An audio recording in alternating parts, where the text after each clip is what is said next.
c'est parti, donc je vais vous présenter. Donc moi je m'appelle Pascal Bill, je suis médecin généraliste et je suis président de la CPTS Paris 19. Jean-Luc Thomas, médecin généraliste et président de la CPTS Paris 12. Philippe Nid, médecin généraliste et secrétaire général de la CPTS Paris 17. Fabien Cavalier, infirmier libéral et président de la CPTS 11. Ok, donc je vous laisse du coup m'expliquer pourquoi vous avez fait cette marche. La marche, elle était pour conclure la journée qu'on a faite. On a fait des actions sur la voie publique tous, les 9 CPTS de la collégiale aujourd'hui. Soit c'était sur des marchés, soit c'était sur des places emblématiques de nos arrondissements. Et on avait décidé de se réunir par une marche commune qui se terminera à l'hôtel de ville aujourd'hui. L'idée, c'est de sensibiliser la population à tous les risques de cancer colorectaux, favoriser le dépistage, leur permettre en fait de mieux comprendre en fait comment en fait avec un simple test on peut des fois aussi sauver 9 personnes sur 10 lorsqu'elles font leur test, et puis dédramatiser en fait le fait qu'un test colorectal est vraiment quelque chose d'anodin.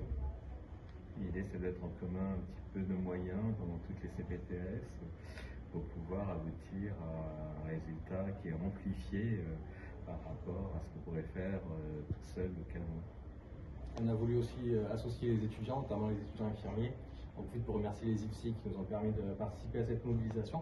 Parce que du coup, il y avait quand même un trait qui était fait entre les élèves, les étudiants et les professionnels de santé. C'est une sorte de relève qui sera passée, donc c'était important pour les associer aussi à cet événement. Ok, et globalement vous aviez presque 70 personnes qui étaient présentes, vous êtes satisfait du résultat? Moi je trouve que pour une première action commune de la collégiale des CPTS de Paris, ça dépasse les espérances que je pouvais avoir en tout cas. C'est certain, et en plus là vous avez 70 personnes qui ont fait la marche, mais ce matin vous aviez beaucoup plus de monde qui étaient répartis sur nos différentes actions. Tu parlais des étudiants ici, nous on avait des étudiants en deuxième année de Sorbonne, et je crois que c'était ça l'idée, c'est vraiment se mobiliser, et chacun a pu se mobiliser à des temps. C'est là aussi l'avantage de répartir les actions sur la journée, et puis le côté symbolique de finir à la mairie de l'hôtel de ville. On remercie d'ailleurs de nous accueillir. On a pu toucher la population, avoir une idée un petit peu des réticences de certaines personnes par rapport à ce test, essayer justement de lever auprès de ces personnes ces fameuses réticences. Ce n'est pas forcément toujours évident. Quand on est professionnel de santé, c'est pas évident qu'il faille faire de la prévention et d'utiliser des tests. Mais du point de vue de la population, c'est peut-être un petit peu moins évident. Et donc toutes ces actions permettent justement d'améliorer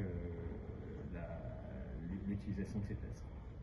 Et puis du coup, on se donne rendez-vous l'année prochaine pour la deuxième édition. Ouais, j'allais dire si c'est un succès, du coup, Exactement. vous prévoyez déjà de le refaire. En octobre, pour octobre 11, ce sera aussi notre deuxième manifestation de l'année. Donc rendez-vous en octobre. Avec plaisir. Exactement.